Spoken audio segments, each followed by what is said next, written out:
Okay, so another simple favor, right? It has been, what, 8 years?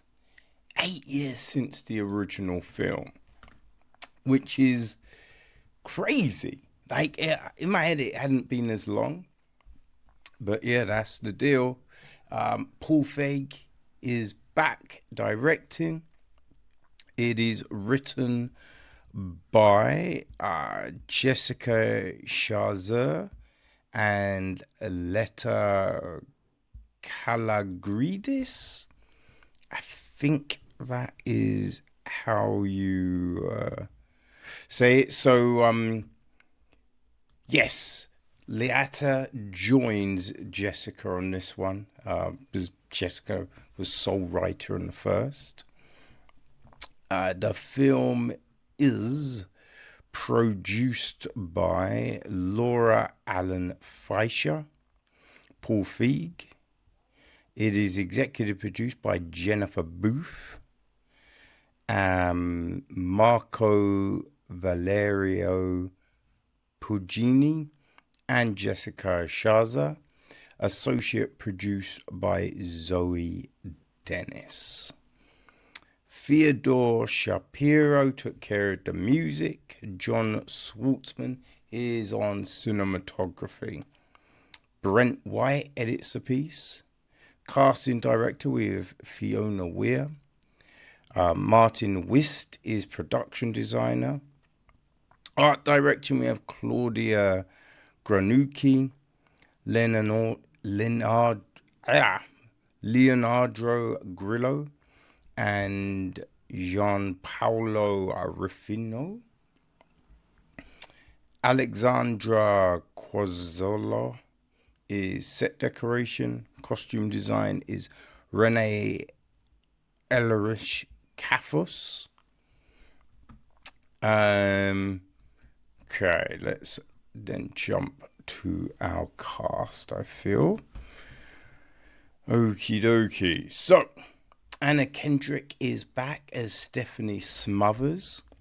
Blake Lively is Emily Nelson. We've got Henry Golding as Sean Townsend, Emily's ex-husband. There is Detective Somerville, again played by Bashir Saladini. Darren is played by Andrew Reynolds. Elizabeth Perkins is Margaret McLandon. Right, so in the original film, the character was played by Jean Smart. So, yes, there is that. We have Emily's fiance, Dante Versano, played by Michele Morrone. There is Dante's mother, Portia Versano, played by Elena Sophia Ricci. Oh, we've got Emily's aunt, right? Her mother's sister. Yeah, Margaret's sister. Linda, played by Alison Janney. There is Vicky, played by Alex Newell. That is Stephanie's assistant. Right, we've got Joshua Satine is back as Miles Smothers, Stephanie's son. And Ian Ho is back as Nicky, Emily and Sean's son. We've got Agent Irene Walker, played by Taylor Ortega. There is Matteo Bartolou, played by Lorenzo D'Amour. Sona, played by Aparna Nachala. Stacy, played by Kelly McCormack. Jake Tapper is himself. Holmes is the camp counselor Val.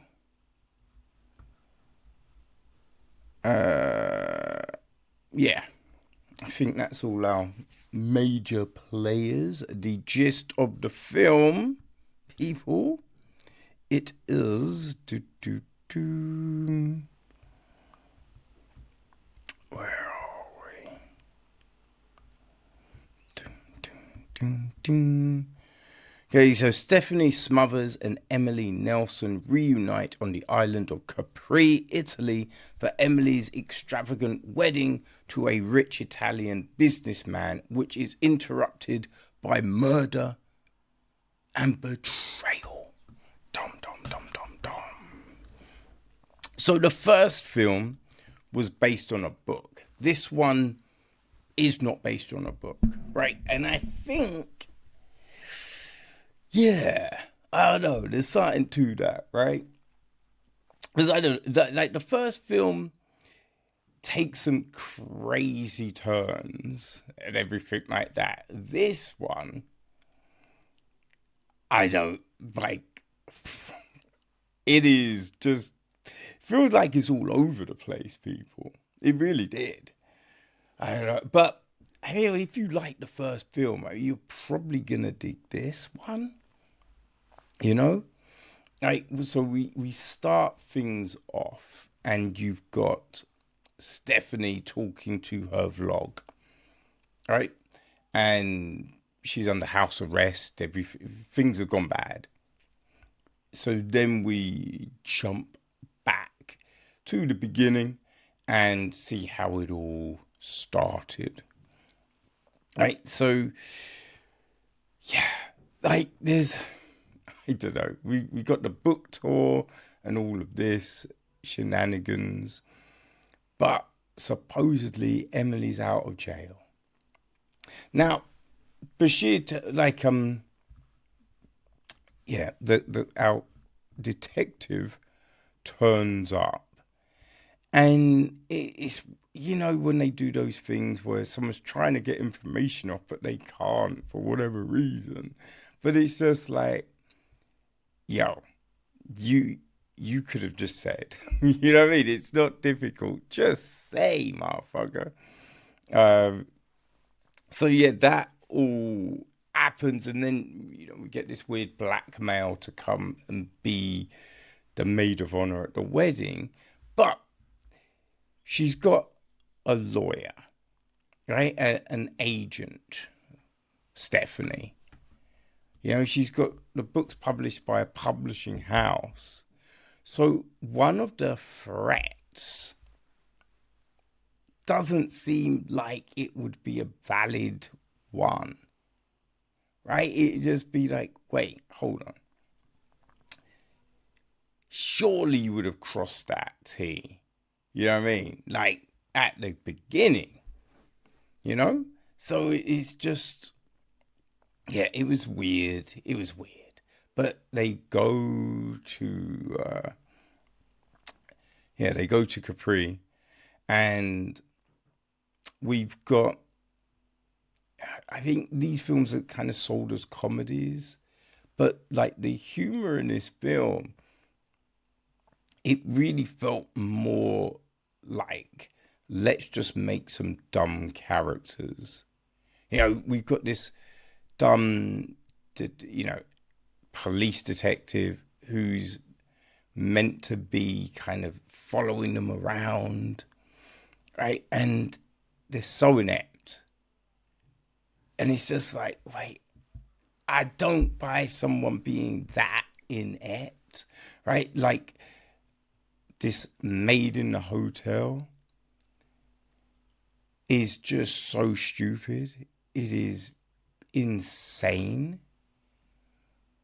You know, like it's just bizarre. And again, it's meant to be funny, I feel, but it's so stupid. It's just not, right? It's just, it just didn't work as comedy. And in the first film, like, you throw in these twists, which I don't know how well they work, right? But in this one, it's like, how can we out twist the first film? And so they do a thing, and you're like, oh no. I kind of figure people probably have guessed what one of the twists is because such a big deal is made of it in this film. You know? It's something that gets brushed on in the first. But yeah, in this one, it comes up so many times where you just be like, why would this keep on getting brought up? You know? So it's just like, oh, yeah. You're pretty much signposting to this thing. You know what I mean? So it's just like, oh dear, oh dear, oh dear. And yeah, so we have these weird things. Like in the first film, we have the whole brother fucker thing. And it's like, oh, how can we outdo that? But what they do is just bizarre. It makes no sense. It really doesn't. And I kind of find like lively to like these people don't necessarily have distinct personalities. You've just got the whole, I'll talk really softly now. Right? That's not a personality. You know what I mean? Like, Hope has like a harsher voice. Again, not a personality, right? We have to do more with these characters. I mean, when you consider Smoke and Stack in Sinners, they felt like distinct people. Here, I don't know if we have these distinct, fleshed out characters. Like this, the dynamic between Stephanie and Emily is just,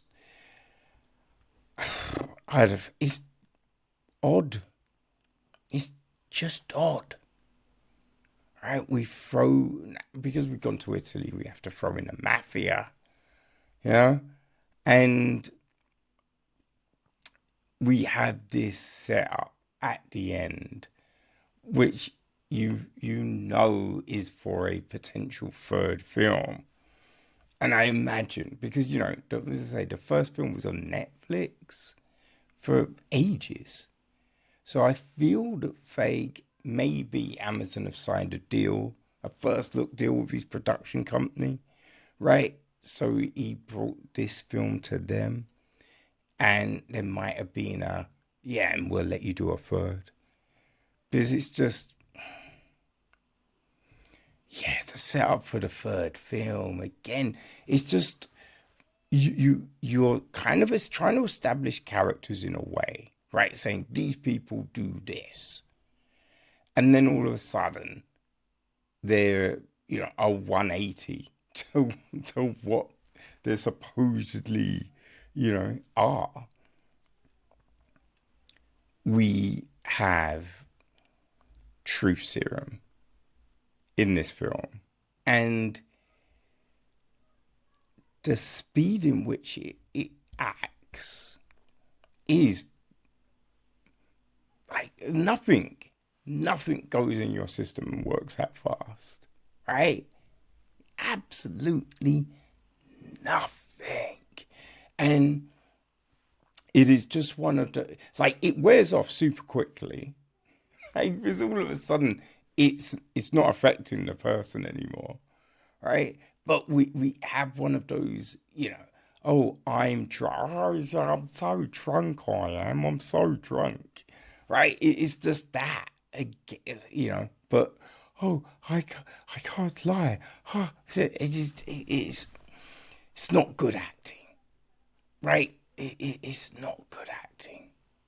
And Kendrick is fine in the film, but that's her worst scene, I feel.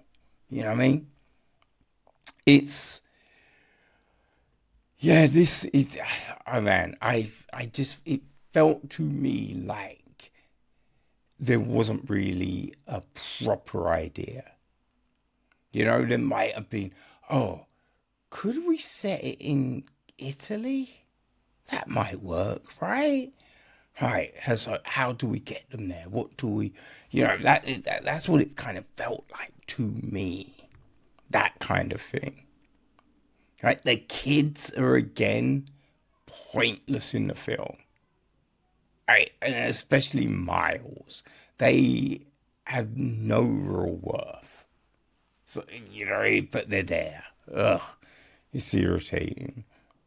But yeah, it just didn't really feel like the film had enough substance to exist. It just felt like it dragged. Yeah, I'm watching this thing and I'm just like, how much more time is left here, people? And it's about, I think it's bang on 2 hours actually. So yeah, but if you liked if you really dug the first film, and it's, I think, kind of like if you like Death of a Unicorn, Babes, just some of these recent comedies. And if those work for you, if you liked the most recent Bridget Jones, then Another Simple Favor should be your type of film, right? It feels like that. This would be your jam if those other things work for you. So it is now available on Prime Video. So people, enjoy Another Simple Flavor. Flavor. Another Simple Favor.